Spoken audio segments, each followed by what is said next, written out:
इसमें हमारा वाणिज्यिक उपयोग में सबसे लोकप्रिय कोयला कौन सा है? Which is the most popular coal in commercial use? Bituminous, anthracite, peat या तो फिर लिग्नाइट? तो देखिए, जो सबसे लोकप्रिय जो कॉमर्शियल कोल है वो कौन सा होता है? तो वो होता है बिटुमिनस, यानी कि ऑप्शन नंबर इसका क्या हो जाएगा? ए बिल्कुल करेक्ट हो जाएगा। ठीक है, बिटुमिनस को हम ब्लैक कोल यानी काला कोयला भी कहते हैं। ठीक है, क्लियर हो गया? तो ये भी आपको ध्यान में रखना है। इस्पात उत्पादन के लिए इसका यूज़ किया जाता है। ठीक है, इस्पात उत्पादन के लिए और किसके लिए? इलेक्ट्रिसिटी यानी कि बिजली उत्पादन के लिए भी इसका उपयोग करते हैं हम। ठीक है, बाकी एंथ्रासाइट के बारे में अगर मैं आपको बताऊं तो एंथ्रासाइट एक कठोर कोयला होता है। कैसा कोयला होता है? कठोर कोयला होता है। ठीक है, क्लियर है? इसको भी आपको ध्यान में रखना है। और अब आपसे क्वेश्चन ऐसा कर सकता है कि सबसे ज़्यादा कार्बन की मात्रा किस कोयले में होती है? तो कार्बन की मात्रा सबसे ज़्यादा एंथ्रासाइट में ही होती है, ये भी आपको ध्यान रखना है। ठीक है, पीट क्या होता है? पीट एक कार्बनिक पदार्थ होता है। ठीक है, ये क्या होता है? एक कार्बनिक पदार्थ होता है, इसके बारे में भी आपको ध्यान रखना है। ठीक है, ये कार्बनिक पदार्थ होता है।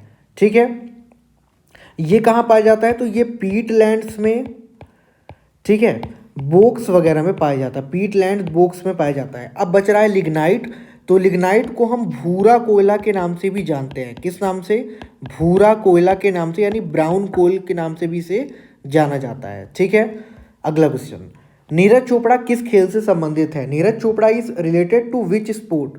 तीरंदाजी, भाला फेंक, घुड़दौड़ या तो फिर कबड्डी? तो बहुत इजी क्वेश्चन और बहुत इंपॉर्टेंट क्वेश्चन है। नीरज चोपड़ा से आपको एक ना एक क्वेश्चन देखने को जरूर मिलेगा। ठीक है, तो इस क्वेश्चन का राइट आंसर होगा ऑप्शन नंबर बी, भाला फेंक यानी कि जेवलिन थ्रो। ठीक है, 2020 में इन्होंने ओलंपिक में पदक भी जीता था, गोल्ड मेडल जीता था, ये भी आपको ध्यान रखना है। ठीक है, भाला फेंक से ये संबंधित हैं। ठीक है, और ये एकमात्र 2020 में ओलंपिक प्लेयर थे जिन्होंने गोल्ड पदक जीता था, यानी कि गोल्ड मेडल जीता था। ठीक है, इन्होंने जीता था 7 अगस्त को। ठीक है, 7 अगस्त 2021 को जीता था इन्होंने। तो उसी उपलक्ष्य में अब 7 अगस्त को हर वर्ष क्या मनाया जाता है? उन्हीं के इतना बड़े उपलब्धि के लिए जेवलिन डे मनाया जाता है, यानी कि भाला फेंक दिवस। ठीक है, ये भी आपको ध्यान रखना है। और ये आर्मी में जूनियर कमीशन्ड ऑफिसर भी हैं। ठीक है, जूनियर कमीशन्ड ऑफिसर भी हैं, तो ये भी आपको ध्यान रखना है। ठीक है, जूनियर कमीशन्ड ऑफिसर। ठीक है, और इन्होंने बहुत सारे पदक जीते हैं, जैसे कि 2018 के कॉमनवेल्थ गेम। ठीक है, मतलब कॉमनवेल्थ गेम मतलब कि राष्ट्रमंडल खेल में इन्होंने गोल्ड मेडल जीता था जेवलिन थ्रो के लिए। ठीक है, ये भी आपको ध्यान में रखना है। ठीक है, और इन्हें 2018 में ही एशियन गेम्स के लिए ध्वजवाहक चुना गया था। मतलब जब एशियन गेम होते हैं तो स्टार्टिंग में और एंड में ध्वज कौन फहराता है? उसके लिए। तो 2018 के एशियन गेम्स में इन्हें ध्वजवाहक भी चुना गया था। ये भी आपसे करंट अफेयर्स के लिए पूछ सकता है। जितने इंपॉर्टेंट पॉइंट्स आएंगे मैं सारी चीज़ें आपको बता देता हूँ। ठीक है, अगला क्वेश्चन, भारत के प्रधानमंत्री की सेवानिवृत्ति आयु क्या है? What is the retirement age of the prime minister of India? 62, 65, 68 या तो फिर नो लिमिट्स? तो देखिए, भारत का जो प्रधानमंत्री होता है, मतलब कि पीएम होता है, उसके एज की कोई लिमिट नहीं होती। ठीक है, मतलब कि रिटायरमेंट की कोई भी लिमिट नहीं होती है, यानी ऑप्शन नंबर इसका डी बिल्कुल करेक्ट हो जाएगा। ठीक है, इनका जो टेनर होता है यानी कि कार्यकाल होता है, क्योंकि ये लोकसभा के सदस्य होते हैं, तो 5 वर्ष का होता है। ठीक है, लेकिन इनका रिटायरमेंट की डेट फिक्स नहीं होती, मतलब कि वो लिमिट ही नहीं होती उसकी। ठीक है, और लोकसभा का सदस्य बनने के लिए न्यूनतम एज कितनी चाहिए? तो मिनिमम चाहिए लोकसभा के लिए 25 वर्ष। ठीक है, मतलब कि प्रधानमंत्री बनने के लिए 25 वर्ष। और अगर राज्यसभा पूछेगा कि राज्यसभा का सदस्य बनने के लिए कितनी चाहिए, तो वो चाहिए 30 वर्ष। ठीक है, राज्यसभा का सदस्य बनने की न्यूनतम आयु कितनी होनी चाहिए? 30 साल होनी चाहिए। ठीक है, और पीएम के लिए तो आपको ये सब पता होगा कि ये इंडियन ओरिजिन का होने चाहिए, मतलब कि भारत का नागरिक होना चाहिए, और 25 वर्ष एज। और इनको शपथ किसके द्वारा दिलाई जाती है? ये बहुत इंपॉर्टेंट है। तो ये प्रेसिडेंट के द्वारा, मतलब कि भारत के राष्ट्रपति के द्वारा इन्हें शपथ दिलाई जाती है। ठीक है, ये भी आपको ध्यान रखना है। अगला क्वेश्चन, लोकप्रिय रूप से नेताजी के नाम से किसे जाना जाता है? Who is popularly known as Netaji? M G Ranade, Mahatma Gandhi, Gopal Krishna Gokhale या तो फिर सुभाष चंद्र बोस? बहुत इजी क्वेश्चन और बहुत इंपॉर्टेंट क्वेश्चन है ये, मैंने पहले भी बताया है। सुभाष चंद्र बोस जी को नेताजी के नाम से जाना जाता है, इनका पूरा नाम है नेताजी सुभाष चंद्र बोस। ठीक है, क्लियर है। अब इनके बारे में मैं आपको बहुत सारे इंपॉर्टेंट पॉइंट्स बताता हूँ जहाँ से आपको एक क्वेश्चन एग्जाम में देखने को जरूर मिलेगा। ठीक है, 23 जनवरी को इनके उपलक्ष्य में पराक्रम दिवस मनाया जाता है। क्या मनाया जाता है? पराक्रम दिवस। तो ये पॉइंट आपको ध्यान रखना है। ठीक है, क्लियर है। 1938 में ये पहले भी मैंने आपको बताया है कि कांग्रेस के हरिपुरा अधिवेशन के अध्यक्ष बने थे। कब? 1938 में। ठीक है, और 1939 में त्रिपुरी अधिवेशन की इन्होंने अध्यक्षता की थी कांग्रेस के अध्यक्ष के रूप में। ठीक है, 1939 में ही इन्होंने फॉरवर्ड ब्लॉक की स्थापना की थी। किसकी स्थापना? बहुत इंपॉर्टेंट क्वेश्चन है ये। फॉरवर्ड ब्लॉक की स्थापना किसने की थी? तो सुभाष चंद्र बोस जी ने। कब की थी? 1939 में। ठीक है, ये भी आपको ध्यान रखना है। और एक क्वेश्चन आपको मैंने और बताया था कि महात्मा गांधी जी को राष्ट्रपिता किसने कहा था? तो इन्होंने ही, मतलब कि सुभाष चंद्र बोस ने ही राष्ट्रपिता कहा था। ठीक है, ये भी आपको ध्यान रखना है। एक क्वेश्चन आपसे पूछ सकता है कि इनके पॉलिटिकल गुरु कौन थे, मतलब कि राजनीतिक गुरु कौन थे इनके? तो वो थे चित्तरंजन दास। ठीक है, कौन थे? चित्तरंजन दास। तो ये भी आपको ध्यान में रखना है। ठीक है, अगला क्वेश्चन, निम्न में से कौन सा स्थान मधुबनी कला के लिए प्रसिद्ध है? Which of the following places is famous for Madhubani art? Tanjore, Mithila, Hyderabad, Bhubaneswar. Question का राइट आंसर मधुबनी से आप समझ पा रहे होंगे कि इसका संबंध मिथिला यानी कि बिहार से है, मतलब ऑप्शन नंबर इसका क्या हो जाएगा? बी बिल्कुल करेक्ट हो जाएगा। ठीक है, ये नेपाल की है लेकिन ये बिहार राज्य में प्रचलित है। ठीक है, ये चीज़ आपको ध्यान में रखना है। ये एक आर्ट है। अब कुछ आर्ट के बारे में आपको और बता देता हूँ जितने मुझे याद है। ठीक है, जैसे कि आपको याद रखना है एक फर्श चित्र, ये कहाँ का आर्ट है? ये आपसे पूछ सकता है फर्श चित्र। तो ये कर्नाटक का आर्ट है। कहाँ का? कर्नाटक का। ठीक है, आपसे पूछ सकता है काली घाट आर्ट कहाँ का है? ठीक है, काली घाट आर्ट है कोलकाता का। ये आपको ध्यान रखना है। ठीक है, एक आपसे पूछ सकता है रंग वाली आर्ट। ठीक है, रंग वाली आर्ट कहाँ का है? तो ये भी कर्नाटका का ही है। फर्श चित्र बता दिया मैंने, और रंग वाली और काली घाट। तो ये तीन चीजें आपको ध्यान रखनी है। अगला क्वेश्चन, अटल सुरंग का निर्माण किस संस्था द्वारा किया गया है? By which organization has the Atal tunnel been constructed? केंद्रीय लोक निर्माण विभाग, सीमा सड़क संगठन जिसको हम BRO के नाम से जानते हैं। ठीक है, बॉर्डर रोड ऑर्गेनाइजेशन, भारतीय राष्ट्रीय राजमार्ग प्राधिकरण, या तो फिर लोक निर्माण विभाग। तो किसने अटल सुरंग का निर्माण किया, हमसे ये पूछ रहा है। ठीक है, तो उसका निर्माण किया है ऑप्शन नंबर बी BRO यानी कि बॉर्डर रोड ऑर्गेनाइजेशन ने। ठीक है, बहुत इंपॉर्टेंट क्वेश्चन है ये। अटल सुरंग किसके स्मृति में बनाई गई है? तो भारत के पूर्व प्रधानमंत्री अटल बिहारी वाजपेयी जी के स्मृति में बनाई गई है। ये क्वेश्चन आपको ध्यान रखना है। ठीक है, ये कितनी ऊंचाई पर स्थित है ये आपसे पूछ सकता है। तो ये 3000 मीटर की हाइट पे स्थित है। ठीक है, और उस हिसाब से ये आपको ध्यान रखना है। ठीक है, दुनिया की सबसे लंबी राजमार्ग है, ये भी आपको ध्यान रखना है। ठीक है, दुनिया की सबसे लंबी राजमार्ग सुरंग। ठीक है, ये भी बहुत इंपॉर्टेंट है, आपसे पूछ सकता है कि सबसे लंबी राजमार्ग सुरंग कौन सी है दुनिया की? तो वो है अटल। ठीक है, ये ध्यान रखना है आपको। ठीक है, बाकी और तो आपको पता ही होगा सारी चीज़ें कि भारतीय राष्ट्रीय राजमार्ग प्राधिकरण को हम किस नाम से जानते हैं? NHAI के नाम से जानते हैं। इसे किसके नाम से जानते हैं? NHAI के नाम से जानते हैं। ये एक गवर्नमेंट की संस्था है। ठीक है, इसका काम क्या होता है? तो ये सड़क परिवहन के अंतर्गत आती है। किसके अंतर्गत? सड़क परिवहन और राजमार्ग मंत्रालय के अंतर्गत आती है। ठीक है, ये ध्यान रखना है आपको। अगला क्वेश्चन, पंडित रविशंकर का संबंध किससे था? Who Pandit Ravishankar related to which? Veena, sitar, shehnai, या तो फिर तबला। तो क्वेश्चन का राइट आंसर होगा, बहुत इंपॉर्टेंट क्वेश्चन पूछ सकता है आपसे, सितार से। ठीक है, पंडित रविशंकर का संबंध मतलब पंडित रविशंकर एक सितार वादक थे। ठीक है, ठीक है, क्लियर हो गया। इन्हें 1999 में भारत रत्न से सम्मानित किया गया था। ये इंपॉर्टेंट पॉइंट है। ठीक है, इन्हें भारत रत्न मिला था। कब मिला था? 1999 में। ठीक है, और ये किसके दरबारी थे, मतलब किसके अधीन थे, तो ये भी आपको ध्यान रखना है। तो ये अलाउद्दीन खान के अधीन थे, ठीक है। आपसे ऐसा क्वेश्चन पूछ सकता है, किसके अधीन थे, अलाउद्दीन खान के अधीन थे, तो ये भी ध्यान रखना है। अगला क्वेश्चन, देश के राष्ट्रीय ध्वज की चौड़ाई और का उसकी लंबाई के साथ क्या अनुपात होता है। What is the ratio of the width of the national flag of country to its length. तो मैंने आपको पहले भी बताया है, इसका आंसर आपको कमेंट करना है। 2-3 बार मैंने इसका आंसर आपको बताया हुआ है, क्वेश्चन मैंने ये करवाया है, ठीक है। तो आपको रेशियो बताना है लंबाई का, जो हमारा देश का राष्ट्रीय ध्वज होता है उसका, ठीक है। अगला क्वेश्चन, बास्केटबॉल खेल के प्रत्येक टीम में कितने खिलाड़ी होते हैं, हमें ये बताना है। मतलब कि how many players are there in each team of basketball game, बहुत इंपॉर्टेंट क्वेश्चन है ये भी। तो वो कितने होते हैं, ये टोटल होते हैं हमारे, पहले भी मैंने आपको बताया है, ठीक है। बास्केटबॉल के कितने खिलाड़ी होते हैं ये तो आपको ध्यान ही रखना है। उसके पहले मैं आपको बता देता हूँ कि बास्केटबॉल फेडरेशन की स्थापना कब हुई थी, ये आपको ध्यान रखना है, ठीक है। तो बास्केटबॉल फेडरेशन की स्थापना 1950 में हुई थी, ये आपसे पूछ सकता है, ठीक है।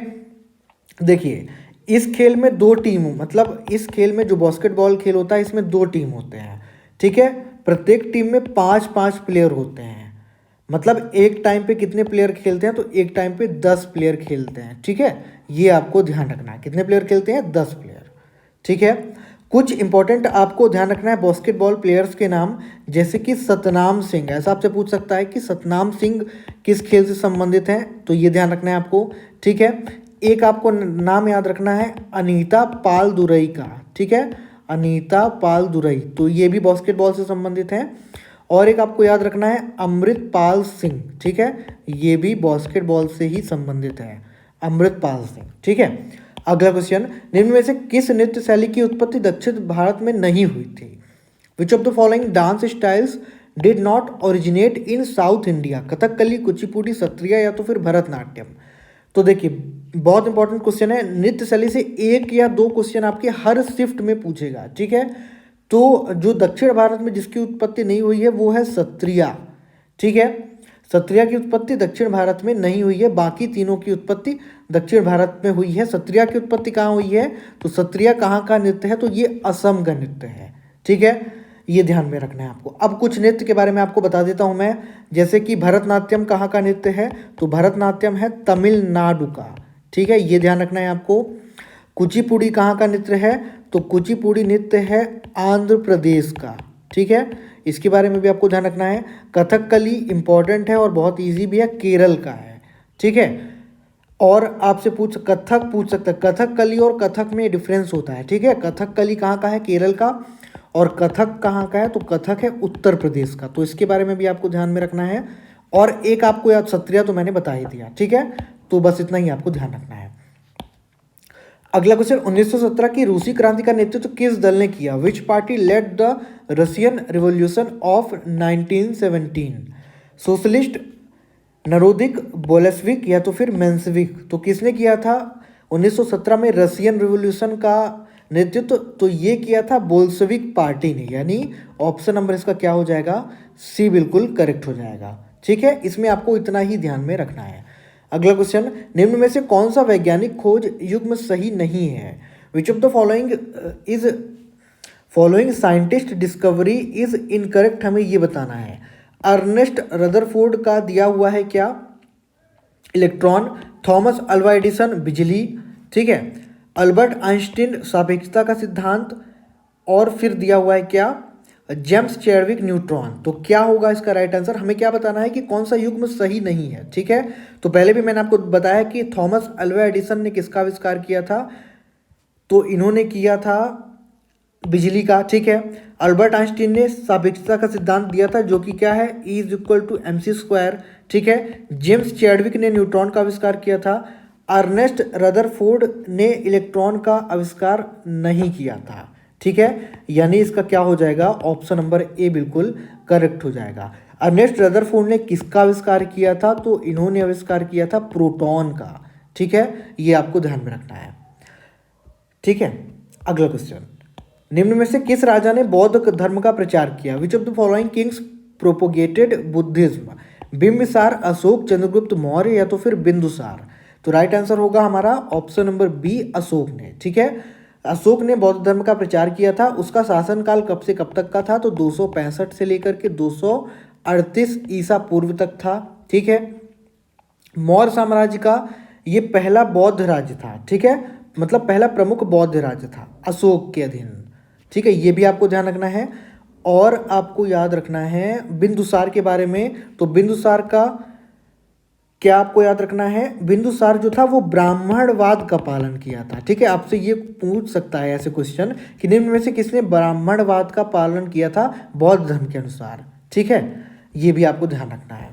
अगला क्वेश्चन, प्रथम विश्व युद्ध कब से कब तक लड़ा गया था, हमें ये बताना है। The first world war was fought till 1814 से 1818 तक, 22 से 26 तक, 1912 से 1917 तक, या तो फिर 14 से लेकर के 18 तक। तो जो पहला विश्व युद्ध था वो लड़ा गया था हमारा ऑप्शन नंबर डी 1914 से लेकर के 1918 तक। ठीक है, ये याद रखना है। अगला क्वेश्चन, निम्न में से कौन सी नदी तिब्बत से निकलती है। Which of the following rivers originate in Tibet. Godavari, Mahanadi, Brahmaputra, या तो फिर सोन। तो क्या होगा इसका राइट आंसर। हाँ, एक आपको इसमें ये याद रखना है, वर्ल्ड वॉर 2 कब लड़ा गया था, ये आपसे पूछ सकता है। वर्ल्ड वॉर फर्स्ट तो 1914 से 1918 तक लड़ा गया था। सेकेंड लड़ा गया था 1939 से लेकर के 1945 तक। ठीक है, ये ध्यान रखना है आपको। तो इसमें से कौन सी नदी ब्रह्मपुत्र से निकलती है हमें ये बताना है। 4 ऑप्शन है, गोदावरी, महानदी, ब्रह्मपुत्र या सोन। ठीक है, क्या होगा इसका राइट आंसर। इसका राइट आंसर आपको कमेंट करके बताना है। ठीक है, क्योंकि मैंने इस टाइप के क्वेश्चन आपको बहुत बताए हैं, कौन सी नदी कहाँ से निकलती है, तिब्बत भी बताया था, तो ये भी आंसर आपको कमेंट करना है। ठीक है, जो क्वेश्चन रिपीट रहते हैं उसका आंसर आपको खुद बताना है। ठीक है, अगला क्वेश्चन, डेंगू एक बुखार है, dengue fever is a disease, मतलब किस टाइप का बुखार है हमें ये बताना है। मच्छर जनित, मॉस्किटो बॉर्न, एयरबॉर्न, पैरासिटिक, या तो फिर फूड बॉर्न। क्या होगा इसका राइट आंसर। तो डेंगू जो है वो मच्छर जनित होता है, मतलब कि मच्छर के काटने से ये होता है। ठीक है, इसका जो लक्षण होता है नॉर्मली कितने दिन में दिखाई देते हैं ये ध्यान रखना है आपको, तो 14 दिन में दिखाई देते हैं। ठीक है, और कौन कौन से रोग होते हैं जो कि मॉस्किटो की वजह से होते हैं, तो ये भी आपको ध्यान रखना है। ठीक है, होता है पहला तो मलेरिया, सबसे इंपॉर्टेंट, ये तो सबसे पहले आना चाहिए, मलेरिया होता है। ठीक है, चिकनगुनिया होता है, ये भी आपको ध्यान रखना है। मैं कुछ चीज़ें हिंदी में लिख दूंगा और कुछ इंग्लिश में। ठीक है, ताकि दोनों लैंग्वेज के बच्चों को दिक्कत ना हो। ठीक है, और एक होता है फाइलेरिया, फाइलेरिया भी मच्छर के काटने से ही होता है। ठीक है, ये भी आपको ध्यान रखना है। अगला क्वेश्चन, रेटिना किस अंग का भाग है। Retina is a part of which organ, nose, eye, ear, या तो फिर हेड। तो रेटिना जो होती है वो आंख में होती है। कहाँ होती है, आंख में, यानी ऑप्शन नंबर इसका क्या हो जाएगा, बी करेक्ट हो जाएगा। ठीक है, अगला क्वेश्चन, किसी कंपनी में एक श्रमिक दाबमापी नामक एक उपकरण का उपयोग करता है, तो इस उपकरण का क्या कार्य है, मतलब कि कौन सा उपकरण दाबमापी का काम करता है हमें ये बताना है।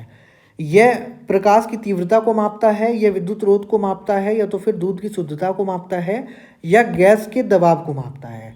तो इसका जो राइट आंसर होगा गैस का दबाव, क्योंकि दाब मापी है। ठीक है, तो क्या हो जाएगा हमारा ऑप्शन नंबर क्या होगा इसका, डी बिल्कुल करेक्ट हो जाएगा। ठीक है, ये द्रव के दबाव, किसके दबाव को मापता है, तो ये लिक्विड के प्रेशर को मापता है। ठीक है, ये भी आपको ध्यान रखना है, वायु के प्रेशर को नहीं मापता, लिक्विड के प्रेशर को मापता है, यानी ऑप्शन नंबर डी करेक्ट हो जाएगा।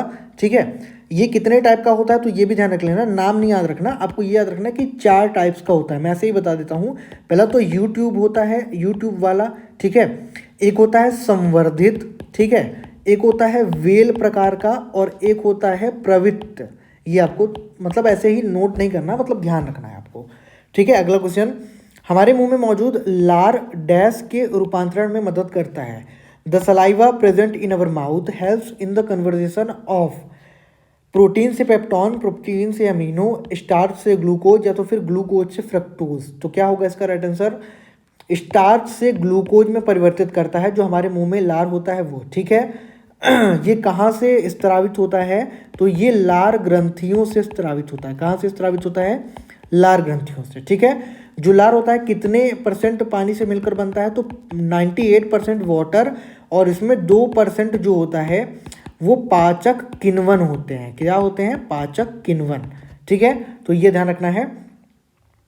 ये करता क्या है, जो लार ग्रंथियां होती है, मतलब जो लार होता है वो क्या करता है, देखिए जो हमारा भोजन होता है वो जटिल पदार्थों से मिलकर बनता है। ठीक है, तो ये उससे इजी फॉर्म में बदल करके पचाने में मदद करता है। ठीक है, अगला क्वेश्चन, किसी ध्वनि का तरंग का तारतम्य तो निम्न में से किस अभिलक्षण पर निर्भर करता है?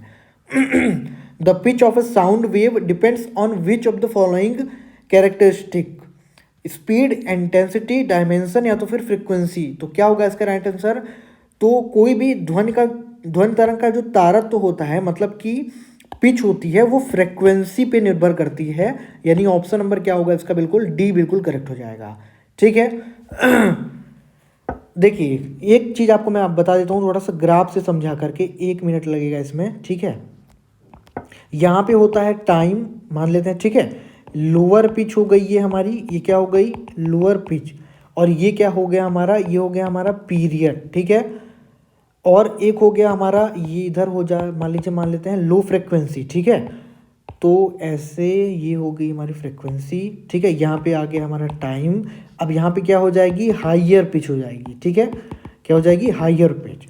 और यहाँ पे क्या हो जाएगी? हाई फ्रिक्वेंसी हो जाएगी, यानी कि उच्च आवृत्ति। तो ठीक है, देखिए, जब आवृत्ति जितनी ज़्यादा उच्च होती है तो उसका तारतम्य भी क्या होता है? उतना ही ज़्यादा उच्च होता है। कहने का मतलब ये है। ठीक है, अगर ये बहुत इंपॉर्टेंट क्वेश्चन है, आपसे पूछ सकता है, अगर आवृत्ति उच्च रहेगी मतलब कि फ्रिक्वेंसी हाई रहेगी, तो उसका जो तारतम्य रहेगा वो भी क्या होगा? वो भी उच्च होगा। ठीक है, और अगर आवृत्ति कम होगी तो तारतम्य भी क्या होगा? कम होगा। ठीक है, ये ध्यान रखना है आपको। अगला क्वेश्चन, पौधों में जाइलम मुख्य रूप से किसके लिए जिम्मेदार होता है? What is xylem mainly responsible for in plants? Transportation of food, transport of amino acid, transportation of water, transport of oxygen. क्या होगा इसका राइट आंसर? तो इसका जो राइट आंसर होगा हमारा होगा पानी का परिवहन, यानी ऑप्शन नंबर सी। ठीक है, तो जाइलम क्या करता है? पानी के परिवहन में मदद करता है। ठीक है, ये क्या होता है? ये एक प्रकार का ऊतक होता है। ये क्या होता है? एक प्रकार का ऊतक। ठीक है, ये क्या करता है? ये जो होता है, ये वाटर को और कुछ पोषक तत्वों को, ठीक है, वाटर और पोषक तत्वों को जड़ों से पत्तियों तक पहुंचाने का काम करता है। क्या करता है? जड़ों से, रूट से लेकर के पत्तियों यानी कि लीव्स तक पहुंचाने का काम करता है। ठीक है, ये ध्यान रखना है। अगला क्वेश्चन, मानव शरीर की हड्डियां नीचे दी गई हैं, मानव शरीर में उनकी उपस्थिति के अनुसार व्यवस्थित करना है हमें। ठीक है, मतलब कि हमें उसे ऑर्डर में करना है। क्या क्या है? फीमर है, ह्यूमेरस है, मैक्सिला है और एक्स्ट्राकुलर है। तो देखिए, इसका जो राइट ऑर्डर होगा तो क्या होगा? पहले हमारा आता है जम्बिका यानी मैक्सिला, पहले आएगा सी। ठीक है, उसके बाद प्रगंडिका यानी कि ह्यूमेरस आता है, यानी बी। उसके बाद आता है हमारा डी, एक्स्ट्राकुलर। उसके बाद लास्ट में आता है फीमर यानी ए। तो होगा इसका right answer C B D A, यानी ऑप्शन नंबर इसका क्या हो जाएगा? बी करेक्ट हो जाएगा। ठीक है, ये आपको ध्यान में रखना है। और मैं कुछ आपको इंपॉर्टेंट पॉइंट्स बता देता हूँ। जैसे पहले मैं बताया था, एक आपको मैंने नहीं बताया है, अगर ये आपसे पूछे कि जन्म के समय मानव शरीर में कितनी हड्डियां होती हैं, तो ये होती हैं 300 हड्डियां। ठीक है, बाद में वयस्क होने के बाद कितनी हो जाती हैं? वो 206। ये इंपॉर्टेंट क्वेश्चन है, आपको ध्यान में रखना है। ठीक है, अगला क्वेश्चन, एक अवतल दर्पण की वक्रता केंद्र में वस्तु रखी जाती है तो उसका प्रतिबिंब कैसा बनेगा? An object is placed at the centre of curvature of a concave mirror, what will its reflection be like? Real and small, actual and uniform size, real and magnified, virtual and highly magnified। तो क्या होगा इसका जो right answer होगा? वो बनता है वास्तविक और समान आकार का। ठीक है, जब अगर देखिए क्या कह रहा है कि अवतल दर्पण की वक्रता केंद्र में अगर वस्तु रखी जाएगी तो कैसा बनेगा? वास्तविक और समान आकार का, यानी ऑप्शन नंबर क्या हो जाएगा इसका? बी बिल्कुल करेक्ट हो जाएगा। ठीक है, अब इसमें क्या कह रहा है कि गोली दर्पण। ठीक है, गोली दर्पण क्या होता है ये भी आपको बता देता हूं मैं। गोली दर्पण होता है जिसकी जो आकृति होती है, ठीक है, उसके सतह से कटे टुकड़े की तरह होती है, गोलाकार सतह के कटे हुए टुकड़े की तरह होती है। ठीक है, और जो गोली दर्पण होते हैं वो दो टाइप के होते हैं। कौन कौन सा? पहला तो हमारा होता है अवतल और दूसरा होता है उत्तल। ठीक है, अवतल मतलब कि कनकेव और उत्तल मतलब कन्वेक्स। ठीक है, अगला क्वेश्चन, दोगुने आवेशित हीलियम आयनों को डैश के रूप में जाना जाता है। Doubly charge helium ions are known as alpha particle, beta particle, gamma particle या तो फिर डेल्टा। तो किस नाम से जाना जाता है उन्हें? जहां पर डबल चार्ज होता है वहां पर उसे हम क्या कहते हैं? वो कौन से कण होते हैं? तो वो अल्फा पार्टिकल होते हैं, यानी ऑप्शन नंबर इसका क्या हो जाएगा, ए करेक्ट हो जाएगा। ठीक है, अल्फा कण किससे किससे मिलकर बनते हैं, तो ये 2 प्रोटॉन और 2 न्यूट्रॉन से मिलकर बनते हैं। ठीक है, ये ध्यान रखना है आपको। ठीक है, अल्फा कण की पहचान और किस रूप में की जाती है, तो उसकी पहचान हीलियम 4 न्यूक्लियस के रूप में भी की जाती है, ये भी आपको ध्यान रखना है। ठीक है, बाकी हीलियम क्या होता है तो पता है आपको, हीलियम को हम He से रिप्रेजेंट करते हैं और इसका जो एटॉमिक नंबर होता है, परमाणु क्रमांक, वो 2 होता है। ठीक है, और ये एक कैसी गैस होती है, तो ये बहुत इंपॉर्टेंट क्वेश्चन है, तो ये एक अक्रिय गैस होती है। ठीक है, पहली अक्रिय गैस यही है। ठीक है, पहली अक्रिय गैस कौन सी है, हीलियम यानी He। अगला क्वेश्चन, कोयला और पेट्रोलियम जैसे ईंधनों में कुछ मात्रा में क्या होता है, हमें ये बताना है। Fuels like coal and petroleum contain some amount of dash, sulphur, helium, sodium, या तो फिर नन ऑफ दीज। तो क्या होगा राइट आंसर, देखिए कोयला और पेट्रोलियम जो ईंधन होते हैं ना, इसमें कुछ मात्रा में सल्फर पाया जाता है। ठीक है, यानी ऑप्शन नंबर क्या होगा, ए बिल्कुल करेक्ट हो जाएगा। देखिए जो सल्फर और नाइट्रोजन ये क्या होते हैं, ये पोल्यूशन वाले होते हैं। ठीक है, ये क्या होते हैं, पोल्यूशन वाले होते हैं, जो कि कोयला और पेट्रोलियम में पाए जाते हैं। ठीक है, इनका जब दहन किया जाता है, मतलब कि इनके दहन से क्या होता है, नाइट्रोजन और सल्फर के ऑक्साइड बन जाते हैं। क्या बनते हैं, ऑक्साइड बन जाते हैं नाइट्रोजन और सल्फर के, जो कि पर्यावरण प्रदूषण को प्रभावित करते हैं। ठीक है, अगला क्वेश्चन, आकर्षण के अंतराणविक बल सबसे प्रभावी किसमें होते हैं, in what are intermolecular forces of attraction most effective, liquid, gas, plasma, या तो फिर सॉलिड। इसका जो राइट आंसर होगा हमारा ऑप्शन नंबर होगा बी। ठीक है, तो गैस के अंतराणविक बल सबसे अधिक प्रभावी किसमें होते हैं, तो वो गैस में होते हैं, आकर्षण के अंतराणविक बल। ठीक है, इसमें क्या, जो देखिए ठोस तो आपको पता होगा, इसमें गैस होगा राइट आंसर। बाकी ठोस क्या होता है ये मैं आपको बता देता हूँ। ठीक है, इसमें क्या होता है, जो कण होते हैं ना, वो निकटतम रूप से संकुचित होते हैं। ठीक है, क्या होते हैं, निकटतम, मतलब कि पास पास होते हैं। सबसे कठोर अवस्था किसकी होती है, ठोस की ही होती है। ठीक है, और जो ठोस होता है उसका आयतन और आकार निश्चित होता है, वॉल्यूम और उसकी आकार मतलब कि साइज, ये क्या होता है, ये फिक्स होता है, ये भी आपको ध्यान रखना है। ठीक है, अगला क्वेश्चन, निम्न में से किस वैज्ञानिक ने स्वर्ण पन्नी का प्रयोग किया, which of the following scientist used gold foil, J Thomson, Ernest Rutherford, Dalton, या तो फिर क्लाउड बर्थोलेट। तो किसने किया था इसका प्रयोग, तो इसमें किया था रदरफोर्ड ने, यानी ऑप्शन नंबर क्या हो जाएगा, बी बिल्कुल करेक्ट हो जाएगा। ठीक है, इसको इन्होंने क्यों किया था, तो इन्होंने परमाणु नाभिक की खोज के लिए किया था। किसके लिए, परमाणु नाभिक की खोज के लिए, तो ये भी आपको ध्यान में रखना है। ठीक है, बॉक्साइट किसका आयक है, bauxite is the ore of dash, लोहा, एल्यूमिनियम, तांबा, या तो फिर सोना। तो क्या होगा राइट आंसर इसका जो करेक्ट आंसर होगा, बॉक्साइट मैंने पहले भी बताया है एल्यूमिनियम का अयस्क होता है। ठीक है, एल्यूमिनियम क्या होता है, एल्यूमिनियम जो है वो 13 का, आवर्त सारणी के समूह 13 का एक रासायनिक तत्व है। ठीक है, ये आपको ध्यान में रखना है।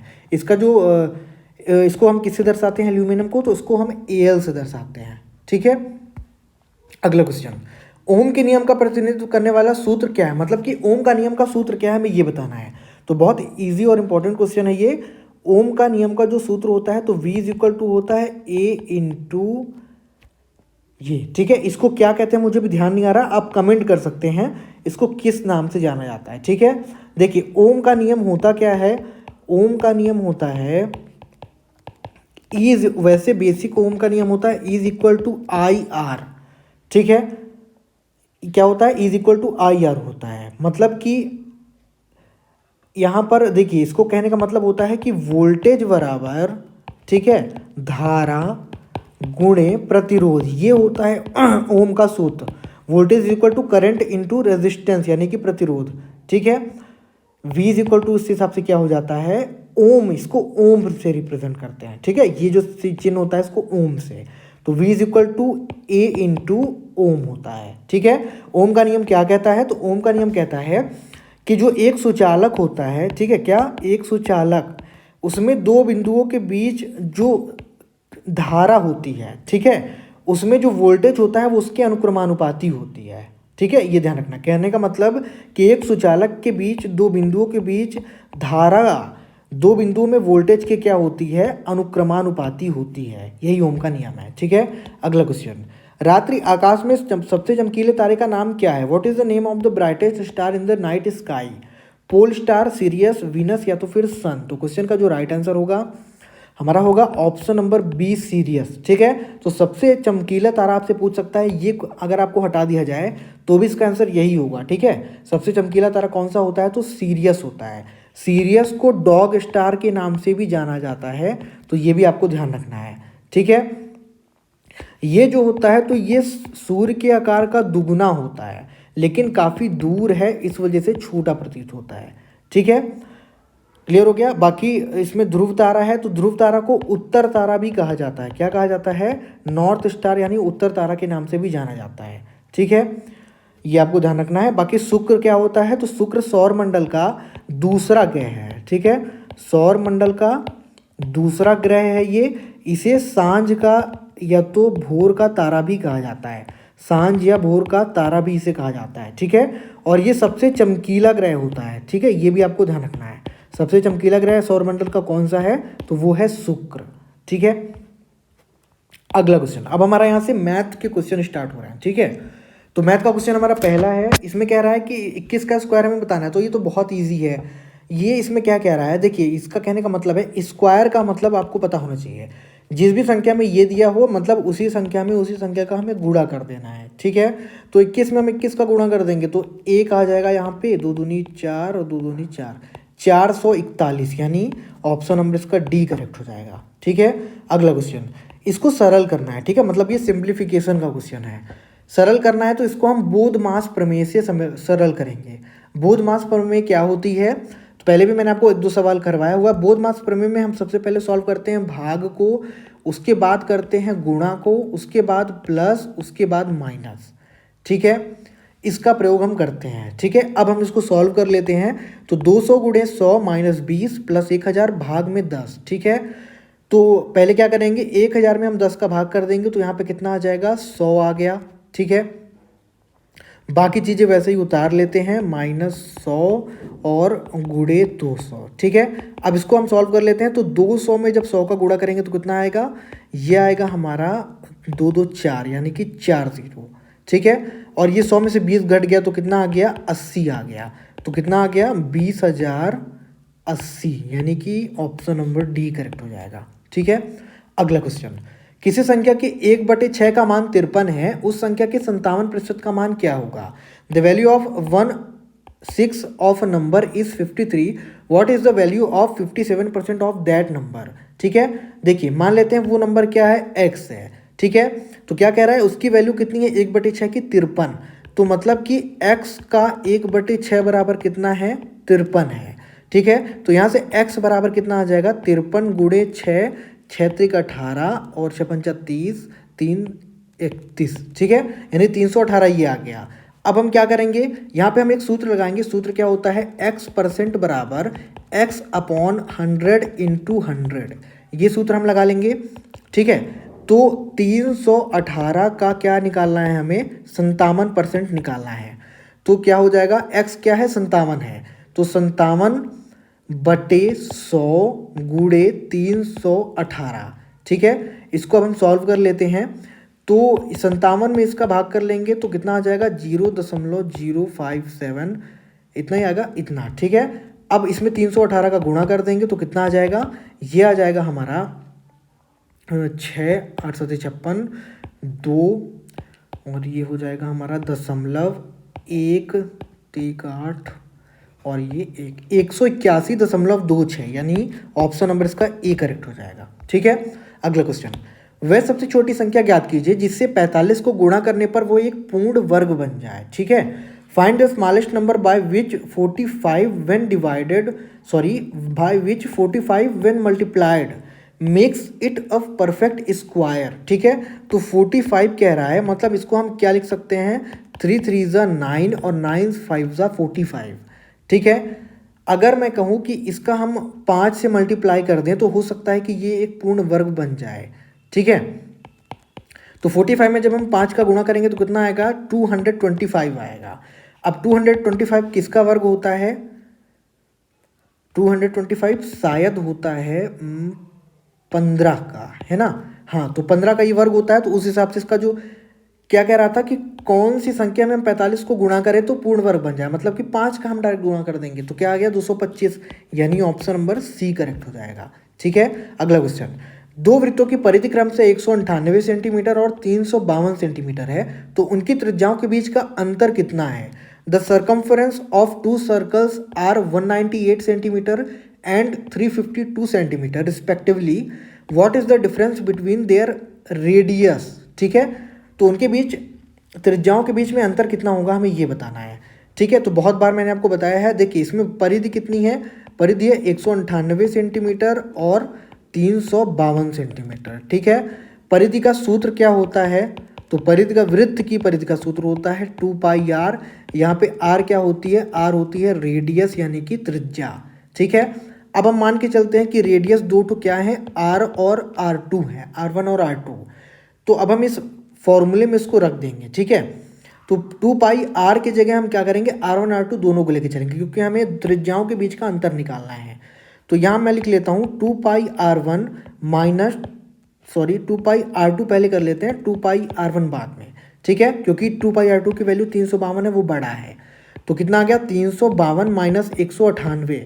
अब यहाँ से 2π कॉमन ले लिए तो r2 माइनस r1 बराबर, इसको घटाएंगे तो कितना आएगा, 4 5 1 154। ठीक है, अब यहाँ से हम 2 इधर ला लेंगे तो यहाँ पे क्या बचेगा, पाई r2 माइनस r1 बराबर एक। अब ये 2 154 के नीचे आ जाएगा, तो 154 में जब हम 2 का भाग करेंगे तो 77 आएगा। ठीक है, तो अब यहाँ से r2 माइनस r1 बराबर कितना आ गया, यहाँ पे तो 77 आ गया। अब इस पाई को भी हम उधर लेके जाएंगे तो 22/7 पाई की वैल्यू होती है, उधर जाएगा तो उल्टा हो जाएगा, तो 7/22 हो जाएगा। अब इसको हम काट लेंगे तो ये 11 से कटेगा, 11 दूनी 22 और 11 सत्ती 77, 7 में 7 का गुणा करेंगे तो 49 आएगा।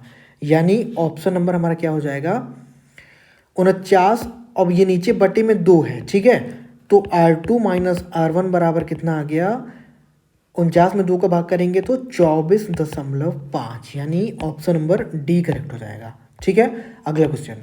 निम्न में से कौन अधिक कोण त्रिभुज के कोण को दर्शाता है।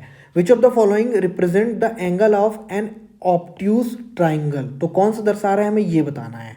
ठीक है, देखिए मैं कुछ चीज़ें आपको बता देता हूँ। पहला तो आपको ये याद रखना है कि जो एक त्रिभुज होता है उसके तीनों कोणों का योग कितना होता है। ठीक है, तो ये आपको ध्यान रखना है, ये आपसे वैसे भी क्वेश्चन कर सकता है।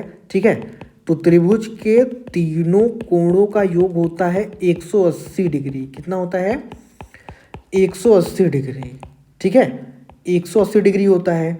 अब जिस त्रिभुज का कोण 90 डिग्री से ज़्यादा होगा उसे हम क्या कहते हैं, उसे हम कहते हैं अधिक कोण त्रिभुज। क्या कहते हैं, अधिक कोण त्रिभुज। ठीक है, और जिसका 90 डिग्री से कम होता है उसको हम क्या कहते हैं, 90 डिग्री से ज़्यादा तो अधिक कोण, 90 डिग्री से कम होगा तो उसको हम कहते हैं न्यून कोण। ठीक है, और जो फिक्स 90 डिग्री होता है उसको हम क्या कहते हैं, तो उसको हम कहते हैं समकोण। ठीक है, तो ये 3-4 बातें आपको ध्यान रखनी है।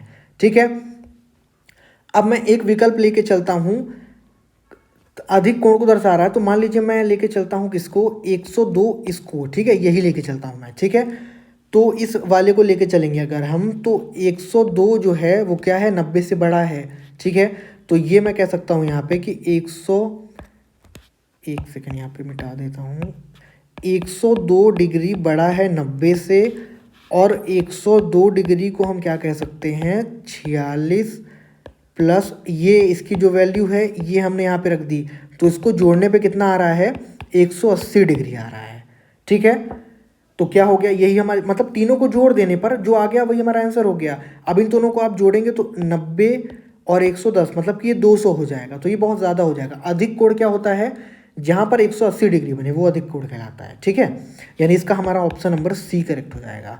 अगला क्वेश्चन, घन की सभी भुजाओं का योग 60 सेंटीमीटर है, तो घन का आयतन हमें बताना है। ठीक है, तो घन का आयतन का सूत्र आपको हर एक नोट करना है अच्छे से। ठीक है, तो घन के आयतन का जो सूत्र होता है वो होता है हमारा भुजा का क्यूब। ठीक है, क्या होता है, भुजा का क्यूब। अब मैं मान लेता हूँ कि जो घन की एक भुजा है उसकी लंबाई कितनी है, x सेंटीमीटर है, ठीक है। तो भुजाओं का योग कितना दिया हुआ है, 60 सेंटीमीटर, ठीक है। यहाँ पे मैं लिख देता हूँ भुजाओं का योग कितना है, 60 सेंटीमीटर है, ठीक है। अब यहाँ पे हम क्या कर सकते हैं, कितना दिया हुआ है, भुजाओं का योग 60 सेंटीमीटर, ठीक है। और घन की भुजाओं की संख्या कितनी है, देखिए जो एक घन होता है उसके भुजाओं की संख्या कितनी होती है, तो उसके भुजा, ये नहीं घन, इसे हम नहीं कहते हैं, ठीक है। देखिए मैं आपको सीधा सीधा बता देता हूँ कि जो घन होती है अगर उसके सभी भुजाओं की लंबाई अगर समान होगी, ठीक है, तो उसमें कितनी भुजाएं होंगी, उसमें भुजाएं होंगी 12, कितनी होंगी 12, ठीक है। तो यहाँ पे मैं कह सकता हूँ कि 12x बराबर 60, क्योंकि उसका तो योग 60 है, ठीक है। तो यहाँ से x की वैल्यू कितनी आ गई, 5 सेंटीमीटर, x की वैल्यू 5 मतलब एक भुजा की वैल्यू 5 आ गई। अब हम आयतन निकाल लेंगे उसका, ठीक है। तो जब हम घन का आयतन निकालेंगे तो यहाँ पे क्या है, भुजा का क्यूब, यानी कि 5 का हमारा क्यूब हो जाएगा, यानी 5 में 25 और 125, यानी क्या हो जाएगा हमारा ऑप्शन नंबर डी बिल्कुल करेक्ट हो जाएगा, ठीक है। क्या हो जाएगा हमारा, एक सेकेंड,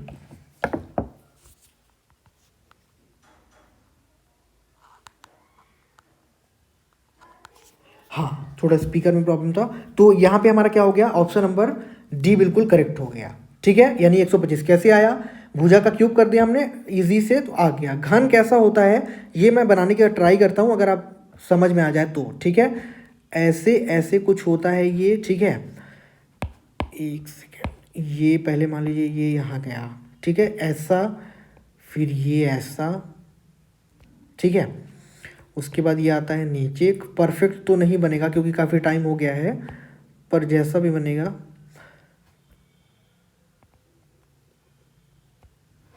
ये देखिए यहाँ पे गड़बड़ हो रहा है ना, ये ऐसे, और फिर यहाँ से एक आता है शायद, ठीक है, और एक यहाँ से आता है, ठीक है, और एक यहाँ से आता है, ठीक है, और फिर उसके बाद एक ये, तो इस टाइप का कुछ घन होता है हमारा, ठीक है। परफेक्ट बनाने में थोड़ा सा प्रॉब्लम होगी, तो इस टाइप का होता है, तो उसका जो योग होता है वो कितना होता है, भुजाओं का योग 12 सेंटीमीटर, ठीक है। मतलब कि टोटल इसमें भुजाएं कितनी होती हैं, तो टोटल इसमें 12 भुजाएं होती हैं, ठीक है। इस वजह से हमने यहाँ पे 12 लिया है। अगला क्वेश्चन, 2x प्लस 3y का स्क्वायर माइनस 12xy का मान क्या होगा, हमें ये बताना है। बहुत इजी। अब मैं थोड़ा स्पीड से करता हूँ क्योंकि ये सारे क्वेश्चन मैंने करवाए हुए हैं, ठीक है। यहाँ पे जो फॉर्मूला लगेगा हमारा, a प्लस बी का whole square is equal to A square plus 2ab plus B square, ठीक है। यहाँ दिया क्या है, 2x प्लस 3y का स्क्वायर माइनस 12xy, तो इस वैल्यू में हम इसे पुट कर देंगे जब इस फॉर्मूले में, तो ये हो जाएगा हमारा 2x का स्क्वायर प्लस 2ab, मतलब कि 2 into 2x into 3y plus 3y, और b दिया है तो मतलब कि 3y का स्क्वायर, और माइनस में 12xy तो हमें अलग से दिया हुआ है, ठीक है। अब इसको हम कर लेते हैं, तो 2x का स्क्वायर मतलब कि 4x स्क्वायर प्लस 2 दूनी 4 × 12 और xy, ये दोनों यहाँ आ गए, ठीक है। 3y का स्क्वायर मतलब कि 9y का स्क्वायर, और ये हो गया माइनस 12xy, ठीक है। अब ये 4x स्क्वायर यहीं पे रहने देते हैं, ये 12xy से 12xy कट गया, ये वाला यहाँ पे उतर आया, मतलब कि इसकी वैल्यू कितनी आ गई, 4x square plus 9y square, यानी ऑप्शन नंबर बी, ठीक है। अगला क्वेश्चन, एक त्रिभुज के कोण परिमाप के अनुसार आरोही क्रम में व्यवस्थित हैं, यदि दो क्रमागत कोणों के बीच का अंतर 15 है तो सबसे छोटा कोण क्या होगा।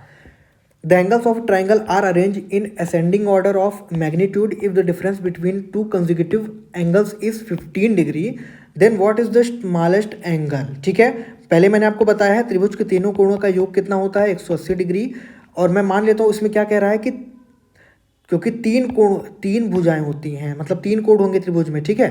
तो उस हिसाब से मैं मान लेता हूँ कि 3 कोण कौन कौन से हैं, मान लेते हैं m, m प्लस डी और m प्लस 2d, ठीक है, ऐसा मान लिया मैंने। कुछ भी मान सकते हैं आप, x plus D, x plus 2d, कुछ भी मान सकते हैं, ठीक है। अब क्या होगा कि तीनों भुजाओं का योग 180 होता है, मतलब इन तीनों के बराबर 180 आ जाएगा, और योग मतलब कि प्लस, ठीक है। तो m plus D plus m plus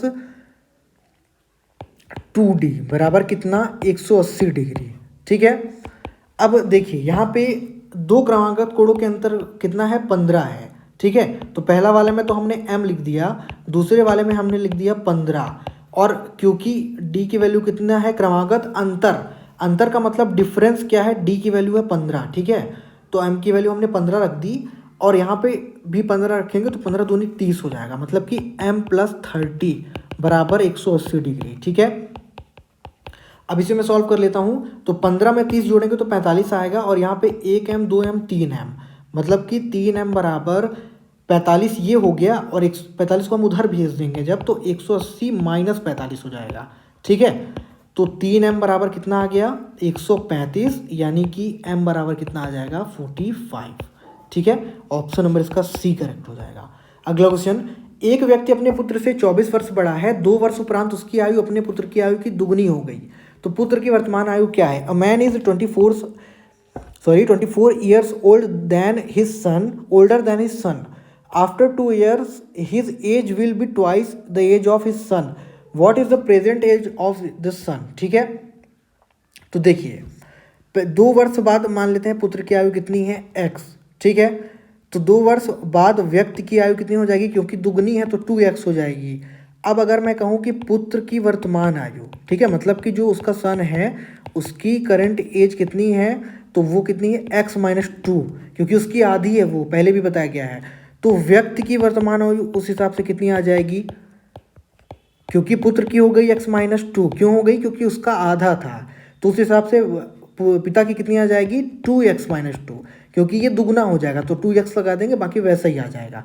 अब क्वेश्चन के अनुसार कह रहा है कि 2 वर्ष उपरांत उसके आयु उसके पुत्र की आयु की दुगनी होगी। ठीक है, और उसकी कितनी है, अपने पुत्र से वो कितने साल बड़ा है, 24 साल। तो कहने का मतलब कि 2x - 2 माइनस x - 2 बराबर कितना, 24। ठीक है, उपरांत मतलब अंतर, इस वजह से हमने यहाँ पे माइनस लगाया है। ठीक है, अब क्या करेंगे, 2x - 2 माइनस x + 2, ये मैंने यहाँ पे ब्रैकेट खोल दिया, बराबर 24। ठीक है, 2x में एक x घटेगा तो ये आ जाएगा x, ये और ये कट गया। ठीक है, तो कितना आ गया हमारा, -2 और ये हो गया +2। ठीक है, तो यहाँ पे 2 एक बचेगा तो x बराबर 24 - 2 मतलब कि 22, यानी ऑप्शन नंबर इसका बी करेक्ट हो जाएगा। ठीक है, अगला क्वेश्चन, इसको हमें सॉल्व करना है, इसे हम सिर्फ जोड़ना है। ठीक है, तो कैसे जोड़ेंगे, देखिए 6 + 66.6 - 6.66 + 666। ठीक है, तो हम क्या करते हैं, अब देखिए इसको ऐसा ही रहने देते हैं और इसको भी ऐसा ही रहने देते हैं, ये वाले को। अब इसमें और इसको अगर हम घटा दें तो कितना आ जाएगा, तो ये हमारा आ गया -0.66 + 66.6 + 666 बराबर क्वेश्चन मार्क। तो 666 बराबर 666 प्लस, ठीक है, अब यहाँ पे हमारा बचेगा कितना, 65.94 बराबर हो गया क्वेश्चन मार्क। इन दोनों को जोड़ देंगे तो कितना आ जाएगा, 0.94, और ये दोनों जब जोड़ेंगे तो आ जाएगा 137। ठीक है, तो ये हमारा आंसर हो जाएगा, यानी ऑप्शन नंबर बी। ठीक है, अगला क्वेश्चन, यदि एक बच्चे के लिए 200 मिलीलीटर दूध की आवश्यकता है तो 40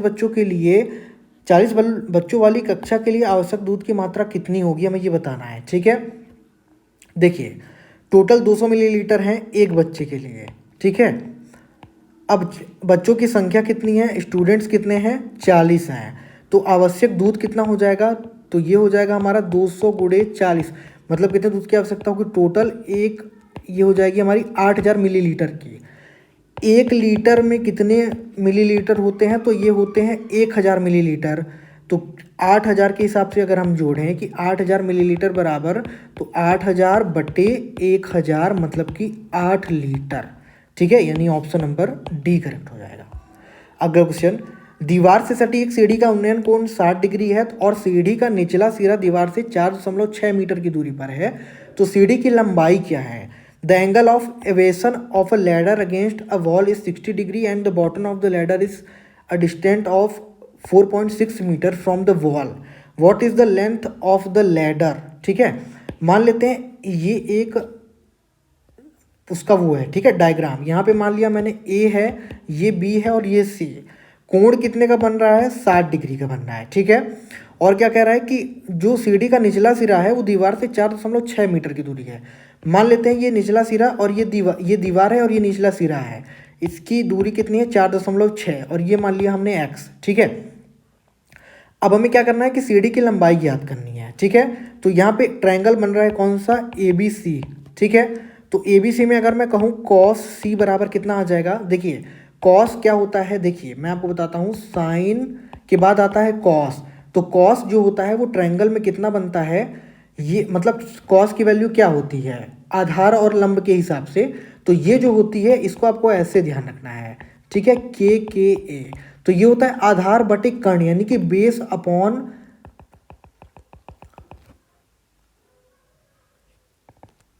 BC। बेस क्या हो गया हमारा, BC हो गया, ठीक है। और क्या है, BC अपॉन क्या आ जाएगा हमारा, AC आ जाएगा, ये x आ जाएगा, ठीक है। कर्ण ये होता है हमारा आधार, ये होता है कर्ण। तो cos बराबर होता है आधार बटे कर्ण, ठीक है। तो आधार इसमें क्या है, BC है, और कर्ण क्या है, AC। तो BC बराबर AC मतलब, और BC की वैल्यू कितनी है 4.6 बटे AC की वैल्यू x है, ठीक है। यहाँ से अब ये cos C यहाँ पे क्या है वैल्यू 60।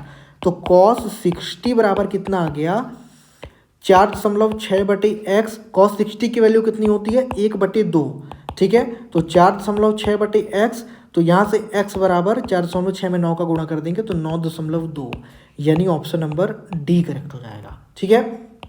अगला क्वेश्चन, यदि दो संख्याओं का योग 36 और उनका गुणा, ये तो मैंने बहुत बार बताया आपसे, तो उनके बीच का निरपेक्ष अंतर बताना है हमें, ठीक है।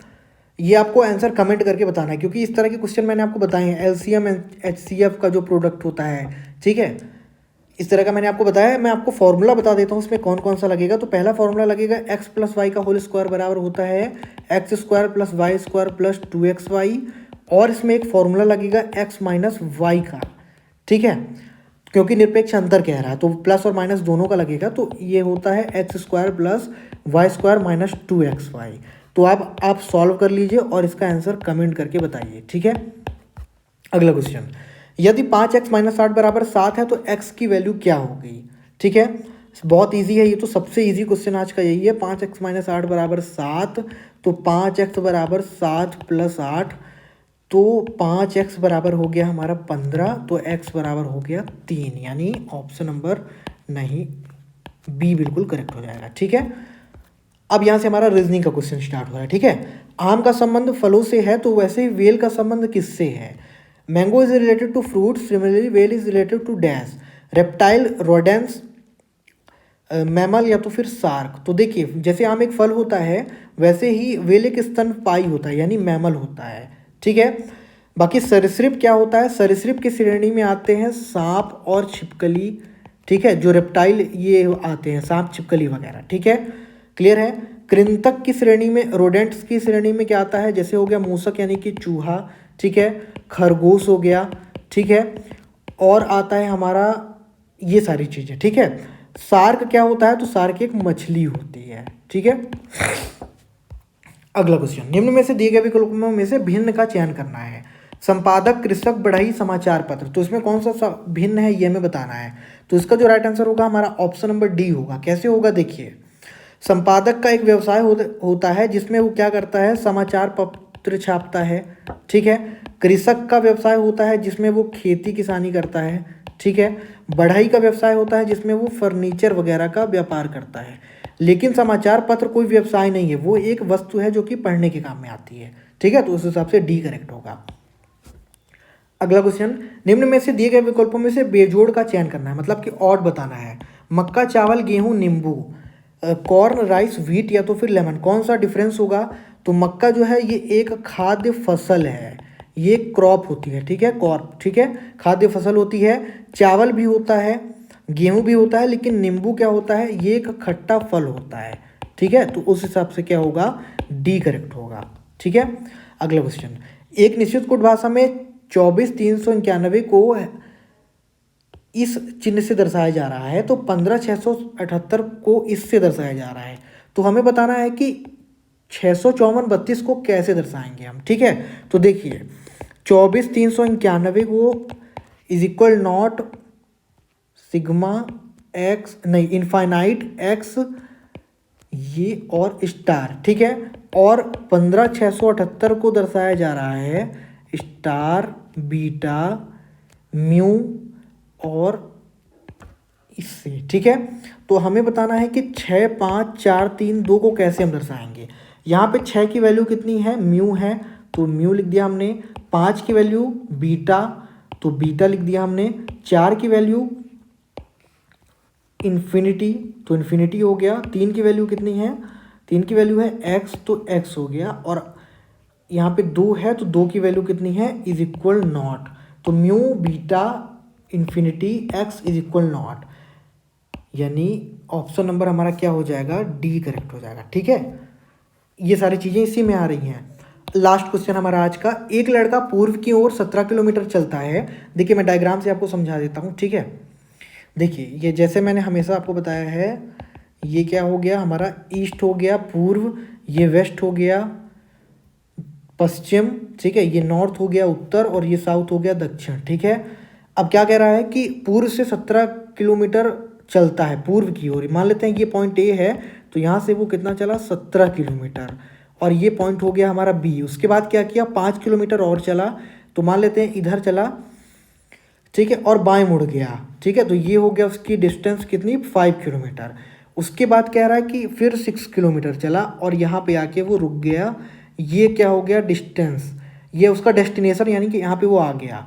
तो हमें बताना है कि तो कुल दूरी, पहले 17 फिर 5 फिर 6, तो तीनों को हम जोड़ देंगे, तो 17 + 5 + 6 मतलब कि 28 किलोमीटर वो टोटल चला, यानी ऑप्शन नंबर ए, ठीक है।